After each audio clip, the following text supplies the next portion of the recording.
Hi Pearlers! In this week's Blog 10, I would love to talk about children. Watching babies and toddlers makes me happy.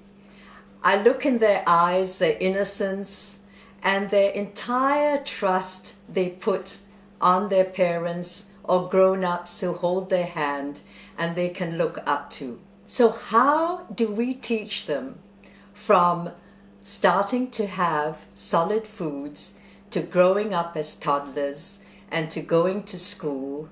What do we teach them and how do we teach them to eat well? Their attention span is short. We need to entertain them with logical explanations of why they have to eat certain foods and why they should avoid certain foods. And they love a story. This is how you will grab their interest, because they love a story.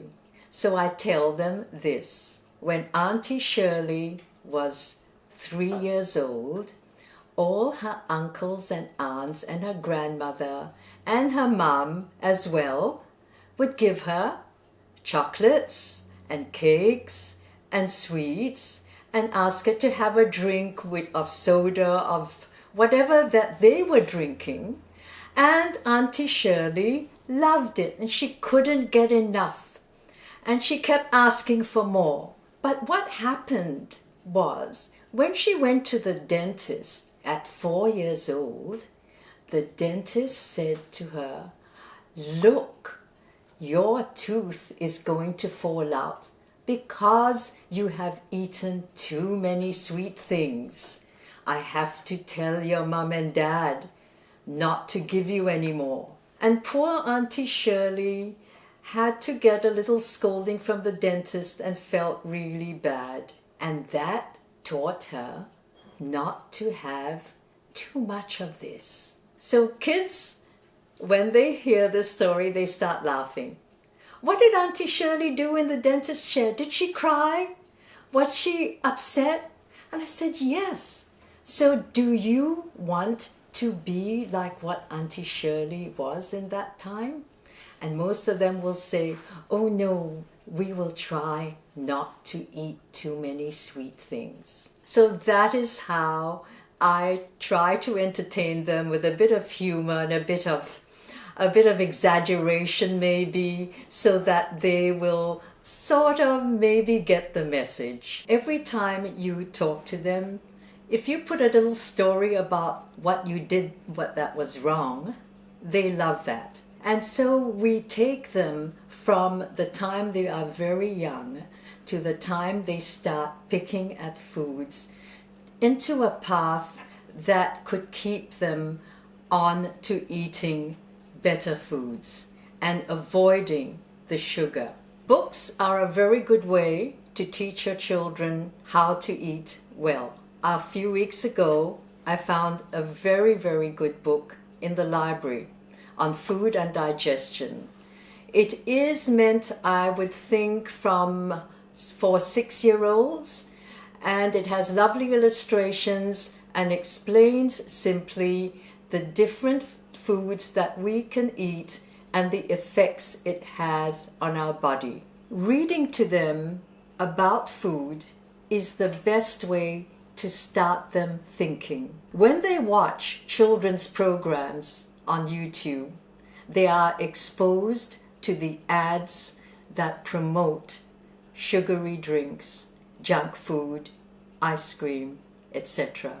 This is really not a good thing. I know it saves you from having them around you while you're cooking or wanting to do something quickly.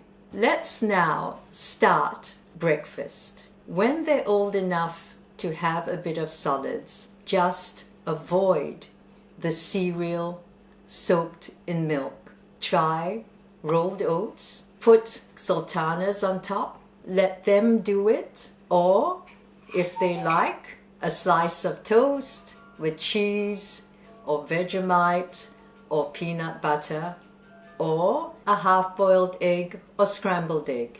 They will find out or tell you what they like best, and I'm sure one of these options will do them very well to start their day. But first thing in the morning, I tend to notice most kids run around and watch TV and they don't drink anything. Please make sure they have at least half a glass of water, or if you've squeezed some orange juice, just dilute it and let them drink something. Because they haven't drunk anything all night, it's a good idea to get them hydrated. There's a very interesting illustration of the digestive system, which you will see on screen. If you keep a photo of this and go through the text that's written and ask them, your kids, I would think from about 4 or 5 onwards, what they think of it, you will get a lot of feedback from them. They love new things. This would be something different to what they normally see in their storybooks or on TV.